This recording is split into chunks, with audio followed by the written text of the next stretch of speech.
कि अरे कविता काव्य कला कवियों की अमर लेखनिया हो, रोशनिया सिंगल दीप में बुझली ना। हम ही नहीं, हमारे पिताजी भी पत्तू गुरु के शिष्य थे। हमारे यहाँ हीरा, बुल्लू, पारस सभी लोग आते थे। हमारे यहाँ गुरु पूजा होती थी। यह बिरहा मैंने किसी से सीखा नहीं। तो पत्तू खलीफा को आपने देखा था? एकदम काले, एकदम दुबले पतले और वो कुली का काम करते थे। आज जो बिरहा चल रहा है तो पैसे के लिए चल। किसका गाना सबसे अच्छा आपको लगता था? हमको पारस का गाना सबसे अच्छा लगता। आपने क्या किया जो खास चीज है जो आपकी, जिसके लिए आप याद किए जाएं? मिर्जापुर की कजरी से और हमारी जौनपुर की कजरी से अंतर है। जब आप कजरी में गए होंगे तो बिरहा का घराना आपका पत्तू घराना, कजरी घराना कौन हुआ? मिर्जापुर की कजरी भले जमाने से होती होगी सर, लेकिन मेरे समझ में आता है कि वो सवैया गाती है। जौनपुर की कजरी के धुरंधर गायक कौन कौन हैं?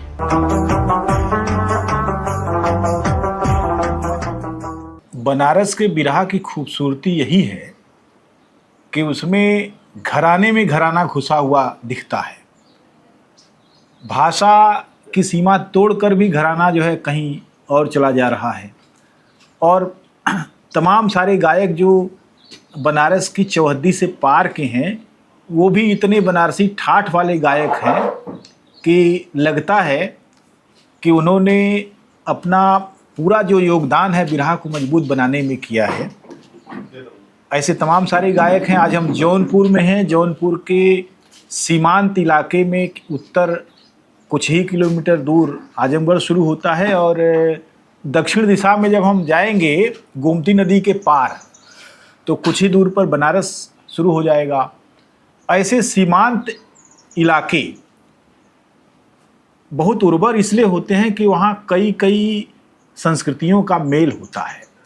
वास्तव में भोजपुरी संस्कृति तो बहुत व्यापक है, लेकिन अगर उसका बारीकी से अध्ययन किया जाए, लहजे का अध्ययन किया जाए तो बहुत सारी ऐसी चीज़ें सामने आती हैं जो वहाँ की विशिष्टता की तरफ संकेत करती है। पत्तू घराने का विस्तार देश में बहुत सारे ज़िलों में है और केवल उत्तर प्रदेश ही नहीं बल्कि उत्तर प्रदेश से बाहर भी उसके संकेत मिल रहे हैं। और पत्तू घराना बहुत व्यापक गायकों और कवियों का घराना है जिनका विस्तार इतना अधिक है। उसको अगर देखा जाए तो पत्तू घराने के सौंदर्य शास्त्र को विकसित करने में तमाम सारे लोगों ने अलग अलग तरीके से भूमिकाएं निभाई हैं। किराकत इलाके में ही मुंशी राम यादव एक बड़े कद्दावर कवि हैं जो रहते हैं और किराकत इलाके के ही एक बड़े धुरंधर गायक जो कजरी के मूल कलाकार हैं लेकिन बिरहा भी बड़े ही ठाठ से गाते हैं, उनका नाम है फौजदार यादव। वे आज हमारे साथ बैठे हुए हैं। हम जौनपुर के सिपाह इलाके में हैं इस समय और वहीं वे मिले हैं। तो आज हम इनसे जानते हैं कि कैसे इनकी बिरहा यात्रा शुरू हुई, कैसे कजरी में उन्होंने किसको उस्ताद बनाया, कहाँ से चले, क्या गाया, कहाँ कहाँ गाया। और ये निश्चित रूप से बिरहा के लिए एक धरोहर व्यक्तित्व हैं और इनका दस्तावेजीकरण होना चाहिए। ऐसे तमाम सारे कलाकारों का दस्तावेजीकरण होना चाहिए ताकि आने वाली पीढ़ियाँ ये जान सकें कि हमारे पूर्वज किस तरीके से किसी कला को आगे बढ़ाने में जीवन भर लगे रहे और उनकी उपलब्धियां क्या क्या रहीं। इन सब पर बात करेंगे। फौजदार जी नमस्कार, क्या हालचाल है? हालचाल बहुत ठीक है। आपसे मिलके बड़ी खुशी हुई हमको। जी तो फौजदार जी मुझे ये बताइए कि आपका जन्म किस गांव में हुआ और कब हुआ? हमारा जन्म 1966 में हुआ है जी। 1966 में ग्राम मुसरपुर जिला के पूरा में हुआ जी, जो किराकत तहसील में पड़ता है। तो कैसा गांव है आपका, किस तरह के लोगों का है? जैसे हमारे गांव में तो अति गरीबी है, 2 ही 4 आदमी ऐसे हैं जो दूसरे हिसाब के हैं। और हमारा परिवार, हम ही नहीं, हमारे पिताजी भी पत्तू गुरु के शिष्य थे। अच्छा। और हमारे पिता के ज़माने से हमारे यहाँ एक बिरहा का प्रोग्राम चलता है। हमारे यहाँ हीरा, बुल्लू, पारस सभी लोग आते थे, हमारे यहाँ गुरु पूजा होती थी। जी। लेकिन अब पिताजी चले गए तो एक मैं ही हूँ जो इसको चला रहा हूँ। पिताजी का नाम क्या था, उनके बारे में थोड़ा परिचय दीजिए। पतई यादव। अच्छा। तो उनका नाम था पतई यादव। अच्छा, वो बिरहा गाते थे? बिरहा गाते थे पुराने ज़माने में। मैंने किसी से सुना है कि ये जो बेल्ट है, जो जौनपुर से औड़िहार वाली लाइन है, इस इलाके में सभी धुरंधर बिरहियों का आवागमन रहा है। वे गाकर आते थे, कई बार ट्रेन पकड़कर वे औड़िहार चला जाया करते थे, फिर वहाँ से बनारस, और कई लोग गाजीपुर जाते थे, कई लोग जौनपुर। और इस लाइन का एक और जो ड्रॉबैक दिखाई पड़ता है कि यहाँ तमाम सारे लोग छोटे बड़े किसान थे और वो किसानी में ही अपनी आजीविका कमाते थे। और सामने उनके एक कोई हाईवे नहीं था। बम्बई कलकत्ता जाने के लिए भी उनके सामने बहुत सारी चीज़ें नहीं थी। लेकिन केराकत की जो भूमि है, केराकत की भूमि में एक बहुत धुरंधर गायक जिनको बंगाल टाइगर रामावत जी कहा जाता था, वे थे।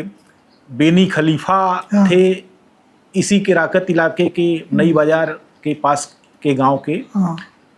तो पुराने जो गायक थे, बड़े गायक थे। और उसके अलावा केएल सोनकर सौमित्र हमारे एक मित्र हैं जो कि केराकत में रहते हैं, उनके परिवार के कई लोग, उनके चाचा और उनके पिताजी भी गायक थे। संभवतः छेदी सोनकर नाम था या कुछ और नाम था। तो लेकिन लोग थे, बहुत सारे लोग थे। तो आपका बचपन कैसा बीता? हमारा बचपन देखिए, कुछ दिन तो मैं पढ़ाई किया। अच्छा। पढ़ाई करने के बाद यह बिरहा मैंने किसी से सीखा नहीं। हमारे घर हमारे पूज्य गुरु, हमारे पिताजी के पूज्य गुरु पत्तू खलीफा आते थे, तो उनकी किताब को मैं चुरा लेता था। अच्छा। और वही पढ़ता था। और पढ़ते पढ़ते हमको स्कूल में एक दिन गाना हुआ, तो मैं रात को पढ़ाई न करके एक छोटा सा अब्दुल हमीद का गाना लिखा। अच्छा। अपने मन से लिखा और मैं गाया। फिर मेरी 10वीं की परीक्षा थी, तो परीक्षा छोड़ के मैं बिरहा गा रहा था, रतनपुर से भाग गया। तो पत्तू खलीफा को आपने देखा था? हाँ। कैसे थे, लगते थे? एकदम काले, एकदम दुबले पतले, और वो कुली का काम करते थे करंट में। जी। उनके घर भी हम आए गए। हाँ। अच्छी तरह से देखा हूँ। उनके जो पौत्र हैं यश भारती कवि, अब उनको नहीं मैं जानता, लेकिन राम सकल उनके लड़के थे जी। वो कत्ल में फंस गए थे। अच्छा। जेल में बंद थे। अच्छा। और वो गाकर थरिया बजाकर ही जेल से छूट गए। अरे क्या बात है! राम सकल जी? राम सकल जी। क्या बात है! आप राम सकल जी से मिले थे? बिल्कुल। तो मतलब जब उनके पिताजी को देखा हूँ। हाँ।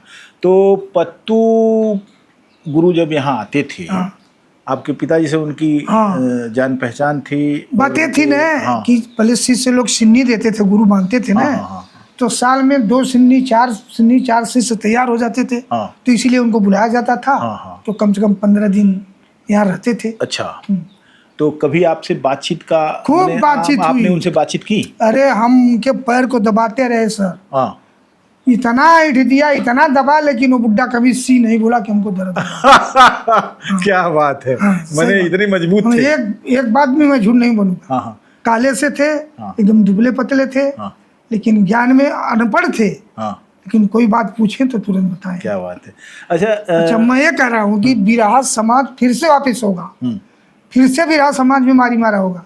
लेकिन आज जो बिरहा चल रहा है ये तो पैसे के लिए चल रहा है। इसके बारे में हम बाद में बात करेंगे। फिलहाल हम चाहते हैं कि वो पुराने दिनों को याद कीजिए आप।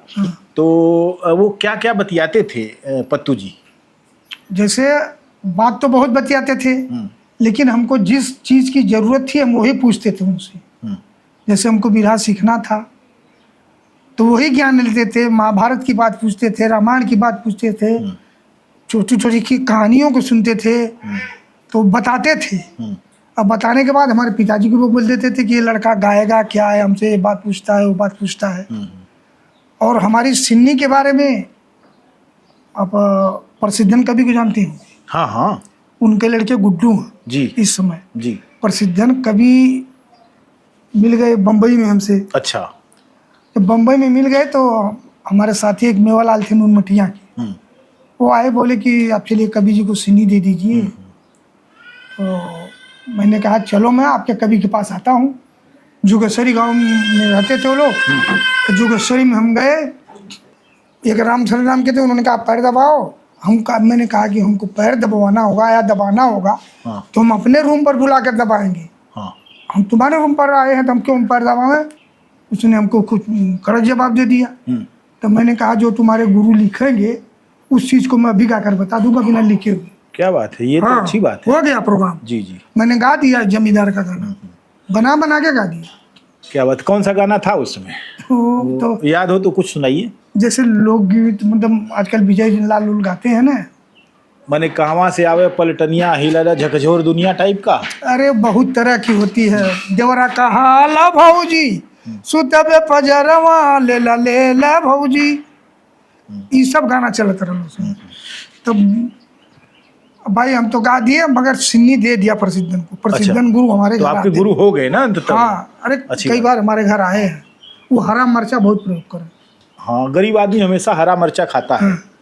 और वो तो अध्यापक थे, लेकिन गोरे चिट्टे थे लेकिन बढ़िया थे। हाँ, बढ़िया। शकल सूरत बढ़िया थी। ये मुझे बताइए कि जब आप गाना शुरू किए तो कब जो है ठीक तरीके से गाना शुरू किए? देखिए मैं बम्बई में था तो मेरे सुभाष सिल्क मिल में मैं मास्टर था। अच्छा।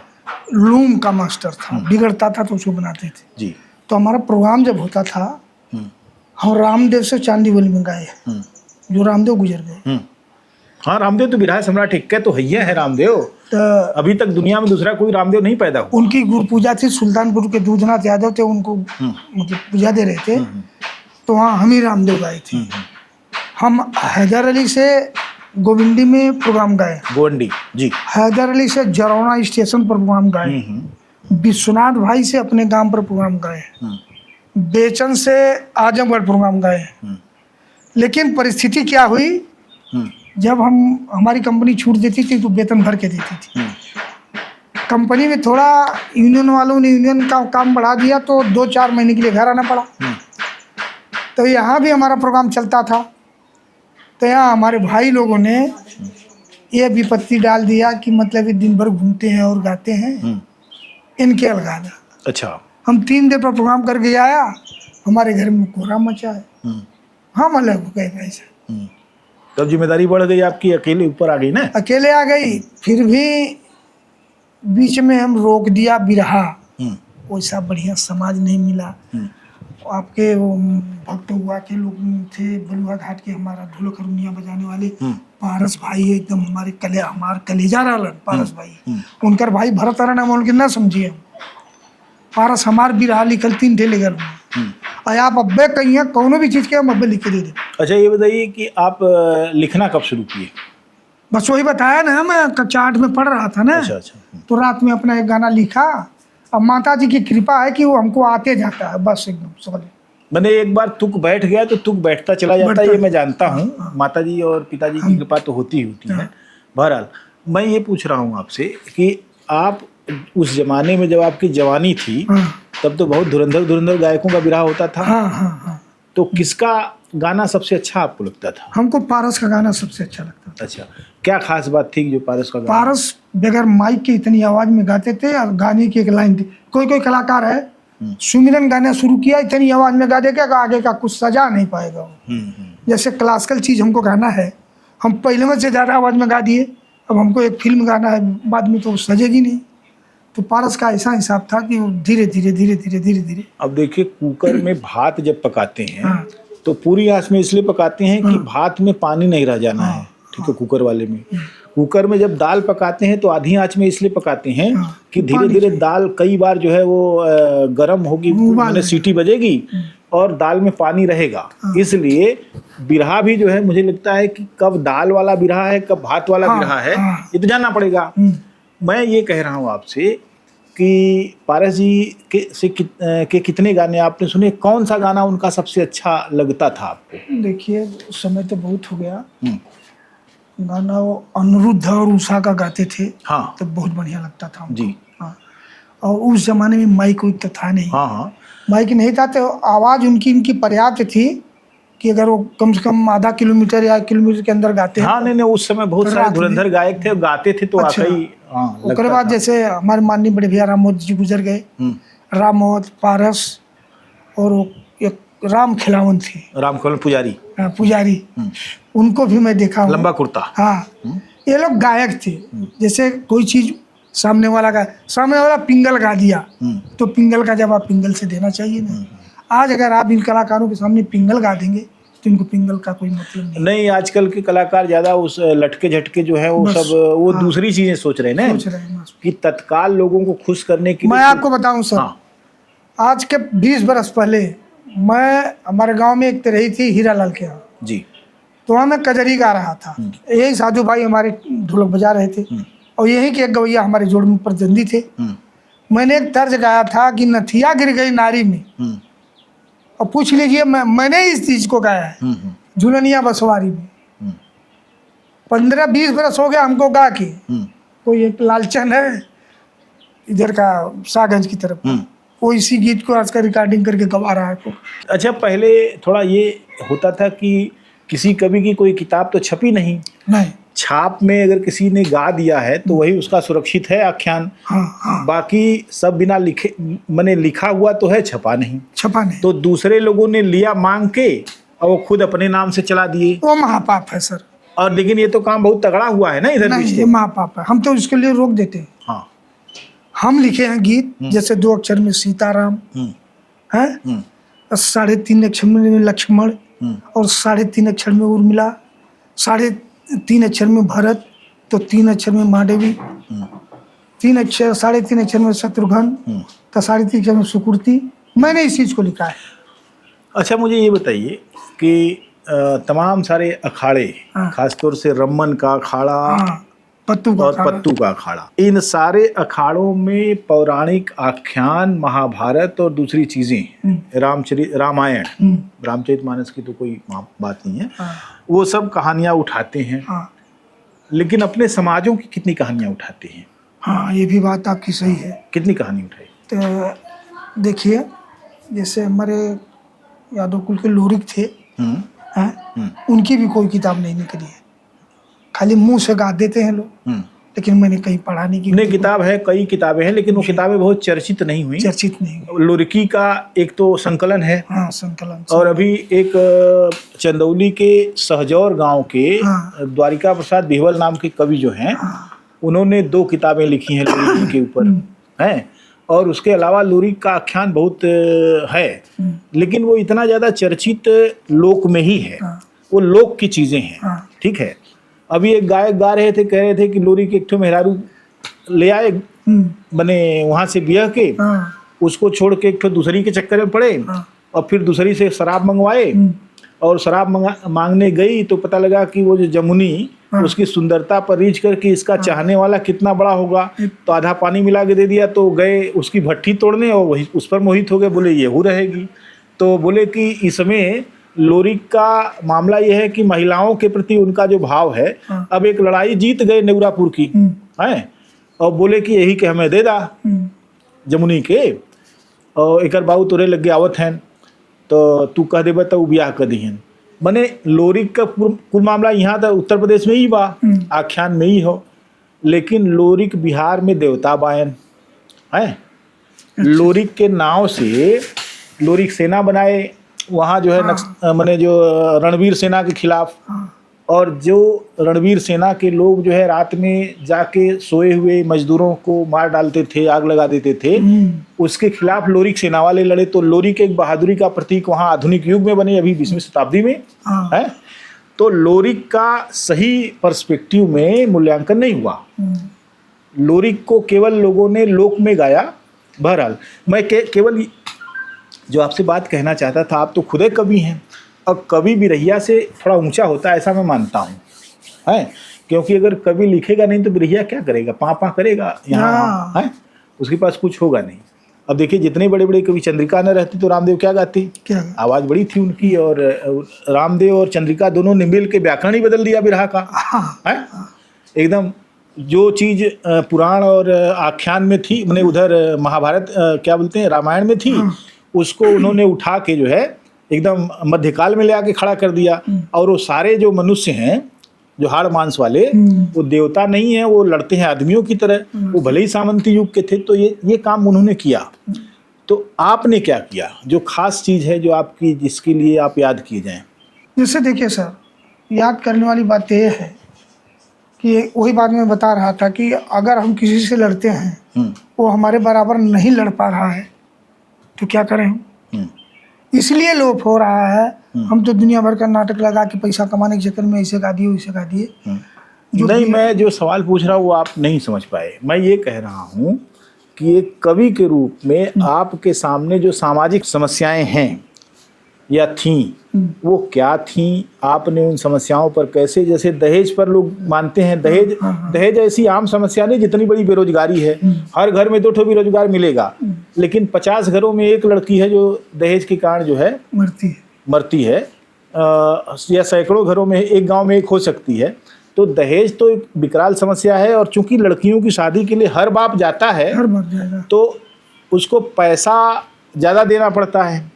अब अपनी लड़की भी दे रहा है और अपनी जीवन की कमाई भी दे रहा है, तो उसके लिए, उससे बचाव के लिए दहेज के को कुप्रथा बनाया गया।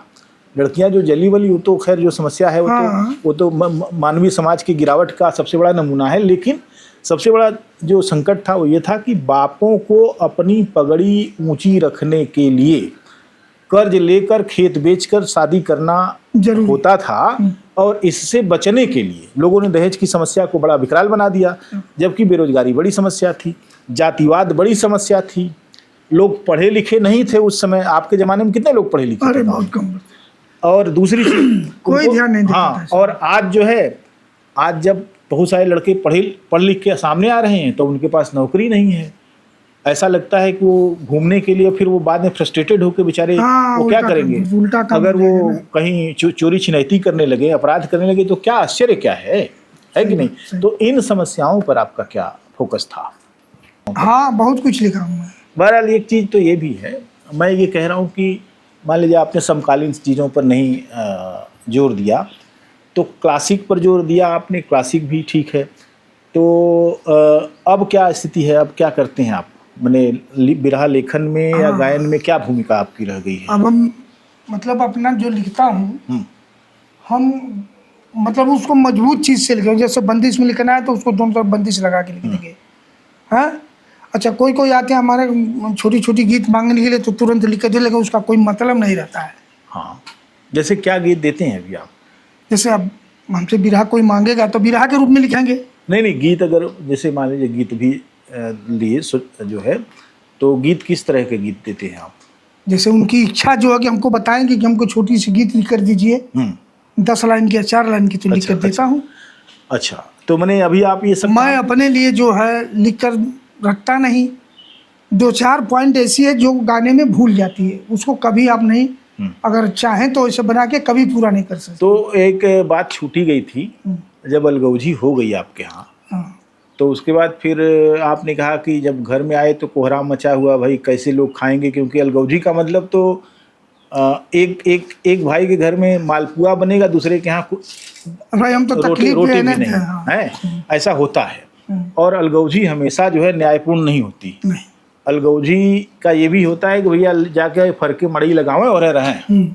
यही औकात थी अहिराने की और सब जगह की, सारे ओबीसी की औकात यही थी कि भैया एक भाई को अलगाना है तो घर हमारे जो लोग पिता का कहना मानेंगे उसमें रह जाएंगे, तू जा और मड़ई लगावा है, तो खाए के अटे खा, नहीं मर जा है। तो सही इस तरह की स्थिति थी। तो खैर उसके बाद आपका बिरहा छोड़ दिए पूरी तरह से? नहीं, उसके बाद हम 2-3 महीने घर बैठे थे। तो जब कजरी का सीजन आ गया तो हमारे गांव के 2-4 कलाकार थे कजरी के, वो भोजूबीर में वो लोग झंडा गाने जा रहे थे। अच्छा, बनारस भोजूबीर। हाँ, देख रहा हूँ। तो ये लोग हमको पकड़ कर ले गए। हमने कहा भाई, देखा भाई बिरहा के कलाकार हैं, तो कजरी तो जानते नहीं हम, अब कजरी तुम लोग जिस तरह गाते हो इस तरह नहीं गा पाऊंगा। तो इन्होंने कहा कि जरा बताइएगा तो आप। हम कहा चलिए। तब भोजपुर में गया तो वहाँ झंडा लगा था, कोई मामूली झंडा था, कोई 1500 रुपये का था। अच्छा। तो वहाँ के और इनके प्रतिद्वंदी जो थे वो सारनाथ के थे। अच्छा। तो सारनाथ वाले इनको फंसाने लगे। अच्छा। 2-2 अक्षर, 1-1 अक्षर, 3-3 अक्षर का गाना गाते थे। तो ये लोग हमको खड़ा कर दिए। जब हमको खड़ा कर दिए तो हम अपनी जान बचाने के लिए जवाब देकर मैंने ऐसी गीत गा दिया कि उनको पता ही नहीं लगा। नहीं, आपका जवाब नहीं दे पाए वो? नहीं दे पाए। तो झंडा लेकर आया। अब वही हमारे गांव को शिवराज मौर्य नहीं है, अब ये लोग हमको कजरी लाइन में घुसा दिए। तो आपकी नैया कजरी में पार होने लगी फिर? हाँ, हाँ? बहुत तगड़ा प्रोग्राम हमारा चलता था, ये अच्छा, जानते हैं हम। तो कहाँ कहाँ कजरी गाए आप? अरे भाई बहुत, हम कहाँ कहाँ तक बताएंगे। मैंने हर जगह झंडा उखाड़ू कजरी? हाँ सर, कोरिडिया चौराहे पर 40 गवैयों के साथ प्रोग्राम था, 3 दिन का प्रोग्राम जी था। जी जी। और रात में जब हमको झंडा मिला तो हमको गोली मारने के लिए खड़ा ही गोले। मैंने सुना है बफ़त शायर एक हुआ करते हाँ सीखड़ गांव में, मिर्जापुर जिले में। उनके गांव में कजरी जब होती थी तो पानी छकर छकर बरसने लगता था, और कजरी गाने वाले, पानी बरस रहा है, कजरी गा रहे हैं, और सुनने वाले भी हाँ सुन रहे हैं। ऐसे कजरी होती थी। अच्छा, और कजरी 3 दिन होती थी, सर और दिन भर होती थी, रात भर होती थी, इस तरह की चीजें। तो आप ऐसा भी गाए हैं? वैसे ही गाए हम। देखिए एक बात बता रहा हूँ, मिर्जापुर की कजरी से और हमारी जौनपुर की कजरी से अंतर है। हाँ। तो ये जो तो जब आप कजरी में गए होंगे तो बिरहा का घराना आपका पत्तू घराना था। हाँ, और कजरी घराना कौन हुआ? वही रहेगा, वही रहेगा? कैसे बदलेगा? अच्छा, पूछ लीजिए, वही रहता है। अच्छी बात है, बहुत अच्छी बात है। तो अब आप बिरहा से कजरी में जो शिफ्ट हुए, उससे कितने संतुष्ट हैं आप? देखिए सर, हम कुल से दोनों से संतुष्ट हैं। अच्छा, अभी हाल में हमको प्रोग्राम गाना था, भाई को ले गए थे हम प्रोग्राम, 4 दिसंबर को गाय बिरहा का प्रोग्राम गाया। क्या बात है, वाह। अच्छा, कजरी गाना है तो तुरंत खड़े होंगे, हम तुरंत कजरी गाएंगे। अब एक अंतर हमको लगता है, चाहे सबको लगे या न लगे, मिर्जापुर और जौनपुर में हम कजरी जौनपुरी लाइन से गाते हैं, और वहाँ मिर्जापुर की कजरी भले जमाने से होती होगी सर, लेकिन मेरे समझ में आता है कि वो सवैया गाते हैं लोग। ये बहुत अच्छी बात आपने कही। अब इस पे मुझे अध्ययन करना पड़ेगा कि सवैया और कजरी में क्या फ़र्क होता है। अब वो लोग कजरी गाते हैं, जैसे कि हम कोई चीज़ गा रहे हैं, कविता काव्य कला कवियों की अमर लेखनियाँ, रोशनियाँ सिंगल दीप में बुझ गई ना। हम तो इसको अपनी जौनपुरी लाइन से गाते हैं कि अरे कविता काव्य कला कवियों की अमर लेखनियाँ हो, रोशनियाँ सिंगल दीप में बुझली ना, है ना। मैं इस लाइन से गाता हूँ जी। अब वो सब गाते हैं, अरे कविता ये भैया कविता ना, ये ना गाओ ना। हाँ, फिर पूरा पूरा कीजिए। अरे कविता काव्य कला कवियों की अमर लेखनिया हो, रोशनिया सिंगल दीप हो, सिंगल दीप, सिंगल, वो इस लाइन से गाते हैं। अब ये सवैया में आ जाता है। अच्छी बात है। आपने अब जैसे रसखान के सवैया पढ़ ले के मिलाला, अरे मानुष ये भैया मानुष ना, मानुष हो तो वही रस खान, बस हूँ ब्रज गोकुल गाँव के। कहाँ कजरी उनकी, ये तो सवैया गाते हैं लोग। बहरहाल अच्छी बात है। और आपने तो ये जो इधर का इलाका है जौनपुर का, खास तौर से जौनपुर की कजरी के धुरंधर गायक कौन कौन हैं? हाँ, जैसे हमारे कलाकार एक विजय लाल हैं और एक राम मजोर हैं, हमारा मतलब हमारे बराबर का भाई मोबिन है। लेकिन इसमें भी फर्क है, हम और मोबिन टक्कर के कलाकार हैं। अगर मैं शीशा पलट गा दिया तो मोबिन शीशा पलट गाएगा, अगर मैं शीशा पलट गा दिया तो राम मजोर नहीं गा पाएगा। क्या बात है, विजय लाल नहीं गा पाएगा। शीशा पलट आप समझते हैं सर? और शीशा पलट तो मैं नहीं समझता हूँ। शीशा पलट का मतलब मैंने अभी ये महसूस किया कि शीशा पलट दिया, उनका तस्वीर उनकी दिखाई पड़ने लगी। और ऐसा है क्या? देखिए अच्छा से अब पढ़िए। हाँ, अब मैं आपको क्लासिकल बात बताता हूँ कि जी, राधा की बूनी में नींबू की धारा, उधर से पढ़िए तो वही आएगा, राधा की बूनी में। अच्छा अच्छा अच्छा, मैंने इधर देखा उधर देखा तो वहीं पाया। जो पहलवा आता था ना, इधर भी मैं इधर भी मैं, यही टाइप का, समझ गया। Okay okay okay. अभी आपने फौजदार यादव किराकत वाले कजरी गायक जो बड़े सौभाग्यशाली हैं कि इन्हें पत्तू गुरु का सानिध्य मिला, ये परसिद्धन के शिष्य हुए बिरहा जगत में, और फिर इन्होंने कजरी की तरफ रुख किया और पत्तू घराने का नाम कजरी की दिशा में भी आगे बढ़ाया। उन्होंने अपने तमाम सारे अनुभव हमको बताए, घरेलू परिस्थितियाँ किस तरीके से आदमी को तोड़ती हैं और उसको सीमित कर देती हैं, यह इनकी ज़िंदगी की कहानी को जानते हुए हम समझ पाए। बहुत सारे ऐसे कलाकार हैं जो घरेलू परिस्थितियों के कारण बहुत आगे नहीं बढ़ पाए, लेकिन जितना भी वे हैं वे बहुत महत्वपूर्ण हैं। हम आपके उज्जवल जीवन की कामना करते हैं, स्वस्थ जीवन की कामना करते हैं कि आपने अभी 60 पूरा किया है, अब आप सैकड़ा मारिए और आराम से। नमस्कार।